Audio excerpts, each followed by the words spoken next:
저 조선비즈 이슬기입니다. 저기 실장님 유류세 인하폭 확대 말씀하셨는데 이제 현재 7에서 10% 해주고 있는 거 외에 그럼 대략적으로라도 어느 정도 수준이 검토되는지 좀 여쭙고 싶고요. 그리고 전략적 비축유 푸는 거 얘기가 많이 됐었는데 요거도 좀 논의를 좀 하셨는지 궁금하고, 하나 더 여쭤보면은 이게 현행법상의 가격 통제를 받을 경우에는 사업자들 손실이 날 때 세금으로 좀 보존을 해줘야 되는 부분도 있잖아요. 그래서 요거 만만치 않은데 이런 부분도 좀 이야기를 하셨는지, 왜냐하면 대통령께서 최악의 상황까지 가정한다고 하셨으니까 이 부분도 좀 여쭙습니다. 당연히 다 논의를 했습니다. 예. 유류세, 제가 여기 말씀드린 대로 유류세 인하와 그다음에 이제 직접 피해를 보는 소비자들에 대한 지원 두 가지 방안이 있죠. 근데 그건 최고가격제 이제 설정돼서 어떤 기준으로 설정을 하고 어떤 주기로 최고가격제를 시행을 하고 그때 이제 그 손실을 어떻게 보정할 건가 다 이제 심층적으로 우리가 검토를 했고요. 적어도 늦어도 이번 주 내에는 시행을 할 예정이기 때문에 고시를 해야 됩니다. 이 최고가격제 하려면 고시 제정 그런 뭐 아주 간략 아주 초스피드로 하더라도 최소한의 그 절차가 있어서 뭐 늦어도 이번 주 내에 최고가격제 시행을 하려고 하고 있고, 최고가격제 시행되면 뭐 기본적으로 이제 뭐 한 2주 주기로 지금 우리는 설계를 하려고 하고 있는데요. 2주 단위로 하고 보면은 최고가격을 이제 어느 시점에 가격을 기준으로 해서 하느냐 뭐 이런 것들은 이제 산업부가 상세하게 논의를 하겠지만, 일정하게 이 상황이 발생하기 이전 가격을 기준으로 하고 최고 가격을 설정하고, 그러면 아마도 첫 번째 최고 가격은 지금 시중에서 소비자들이 지금 맞닥뜨린 가격보다는 낮아지겠죠.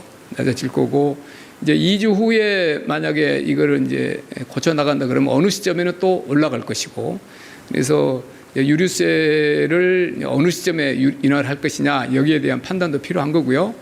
그다음에 대통령께서는 여러분이 여러 번 이제 여러 계기에 말씀을 들으셨겠지만 어떤 그렇게 일률적으로 세금을 유류세나 이런 인하보다 이게 직접 더 피해를 보는 그 소비자나 이런 쪽에 직접 지원이 더 낫다 이런 생각은 가지고 계세요.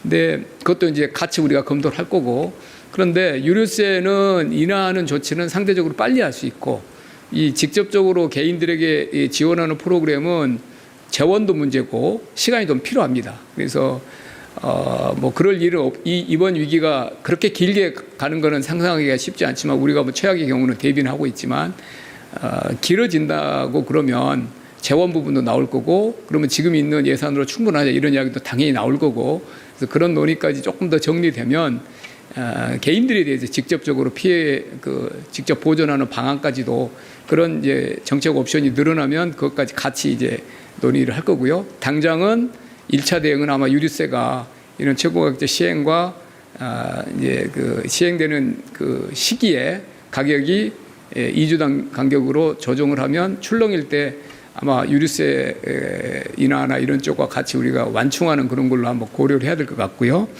비축유 부분은 말씀드린 대로 뭐 1억 9천만 배럴이 있고, 이게 어느 시기에 얼마만큼 가능한지 그게 정부 비축분이 있고 민간 비축된 게 있고 해외에서 우리에게 약간 맡겨놓은 것도 있고 여러 그 구성이 돼 있잖아요.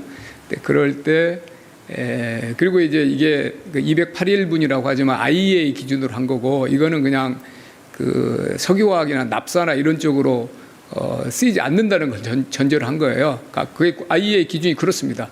근데 우리나라는 아시는 대로 석유화학 산업이 아주 큰 나라잖아요. 그래서 석유화학 쪽에 일절 쓰이지 않는다는 전제는 조금 IEA 기준이긴 하지만 우리나라 상황에서는 약간 우리가 기준으로 약간 차이가 있죠. 그래서 그런 기준으로 보면 조금 이제 208일분이라는 게 얼마냐 이런 게 한 4달 이 정도로 좀 현실적으로 줄어들죠. 그래서 그런 상황에 대해서 충분하게 다 논의를 했고, 이런 상황별로 그러면 비축유가 호르무즈가 막히면 얼마가 우리가 부족하게 되느냐, 그리고 우리 비축유 부분으로 대응할 수 있는 부분이 있고, 또 뭐 여타 다른 뭐 이렇게 정유사나 우리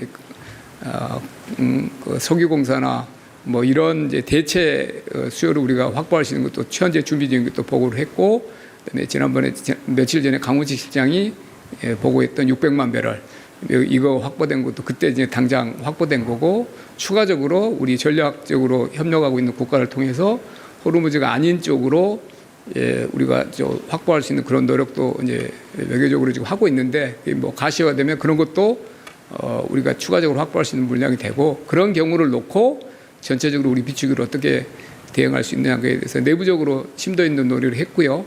지금 당장 여기서 비축유를 어떻게 하겠다 이런 말씀은 드리기는 이르고, 뭐 방금 제가 오기 전에도 한 1시간 전에 G7이 4억 배를 비축유 공동으로 좀 활용하기로 발표가 있었잖아요. 그러니까 뭐 또 유가가 한 5%포인트 또 하락폭이 좀 회복되고 이런 것도 있었잖아요. 그래서 국제 논의도 보고 우리나라 비축유 사정을 보는데, 최악의 경우를 대비한다 그러면 사실 호르무즈가 이렇게 실질 봉쇄되는 경우는 이렇게 우리가 경험해보지 못한 상황이니까, 그 가격도 적정한 가격이, 뭐 소비자들이 너무 큰 가격 피해를 입지 않도록 최고 가격제 같은 걸로 대응하는 것도 있지만, 결국은 수량 확보가 제일 중요하다고 봅니다.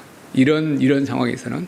그래서 비축유를 어떻게 활용하느냐라는 것도 그런 이번 위기의 특성, 이번 위기를 어떻게 보느냐에 따라서 그 전략을 우리가 심도 있게 논의해야 돼서, 지금 단계에서 비축유 뭐 우리가 어떻게 방출하나 이런 단계도 아니기도 하고, 그래서 비축유 그다음에 추가 보충할 수 있는 대안 이런 거를 여러 가지를 놓고 다각적으로 한번 1차 내부적으로 논의를 했다 정도로만 말씀드리고요. 최고가격제를 시행하게 되면 이제 뭐 그 산식, 그다음에 어떤 경우에 보존해 주느냐 이런 것들이 다 이제 같이 논의를 해야 됩니다. 그래서 논의를 했고요. 이에 대한 재정에서 일정 부분 손실이 보정돼야 될 부분도 있고, 그 재정의 소요는 과연 얼마 정도 될 것인가, 뭐 기간에 따라 다르겠죠. 그런 것도 시뮬레이션을 당연히 해봤습니다.